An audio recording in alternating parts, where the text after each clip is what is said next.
Да, я поддерживаю власть Абхазии, потому что я гражданин Абхазии, достаточно законопослушный, вот, человек, который любит свою страну, я люблю свою страну, я люблю свою работу, я люблю свое дело, которым я занимаюсь, я в этом неплохо разбираюсь.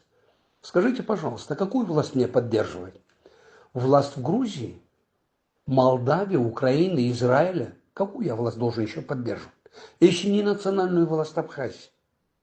Конечно, если вы мне зададите вопрос, всех ли вы людей, работающих во власти, сегодня поддерживаете? Конечно, нет. Я понимаю, что в этом плане у нас серьезные проблемы.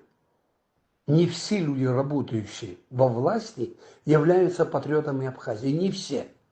Но кто сказал, что там мало патриотов, что там есть люди, которые думают о стране, и каждый свой шаг они соизмеряют с пульсом нашего общества.